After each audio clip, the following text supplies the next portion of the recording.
आखिर में मैं इस प्रसंग में जरूर कहूंगा, हो सके हाँ तो कुछ जाप कर लो, पहली तारीख से लेकर जितना कर सको। क्या तू ही तू का मालिक, अब मैं जान गया हूं कि सुनर्जन नहीं कुछ भी मेरे सिवा, तू ही तू को राइटिंग में ले आइएगा। जितना भी आपसे बन पड़े, उस दिन 9 तारीख को यज्ञ हो रहे हैं, रोज 7 तारीख तक यज्ञ हो रहे हैं, तो आप अपने हाथों से महाराज जी को हवन में समर्पित कर देना। ये तू ही तू का जाप कर लो मेरी बेटियों, उस दिन से पहली तारीख शुरू कर दो, और जितना आप समय निकाल सके, ये ज्यादा निकाल सके और भी बढ़िया, और उस दिन महाराज जी को समर्पित कि प्रभु हम क्या कर सकते हैं। इसका बड़ा प्रभाव पड़ेगा।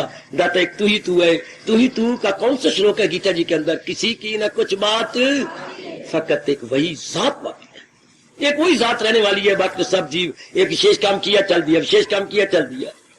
इससे हमारा मन प्रभु में टिकेगा जब है ही वही जात, और बाकी जो रूप हमें फंसा रहे गए, ये तो थोड़ी देर का खेल है, और थोड़ी देर के बाद ये जाने वाले हैं, कुछ दिनों का खेल है।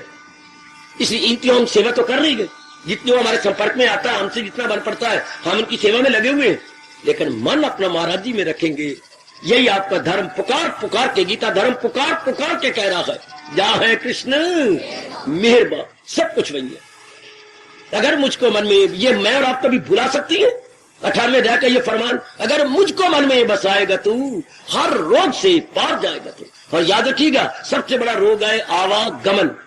सबसे बड़ा रोग जो हिंदू धर्म में माना गया है, बार बार जन्मना और बार बार मरना, जो अब हम इसको पूरा करके जाएंगे।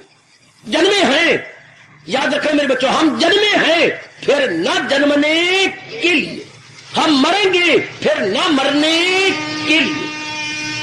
ये हमारा पक्का इरादा है, ये हमारा दृढ़ निश्चय है कि अब तो जन्म ले लिया फिर नहीं जन्म लेना, क्योंकि महाराज जी ने अपना उपदेश हमें दे दिया। महाराज जी ने हमें अपना ज्ञान रख दिया है, जो जीव को मुक्त कर देता है, जो जीव को छुड़ा देता है मेरी देवियों। क्योंकि बार बार जन्म उन्हीं का होता है जो संसार के रूपों को लेके मरते हैं। हाय मेरी माँ, हाय मेरे पति, हाय मेरे बेटी रह गई, उनका बार बार जन्म होता है।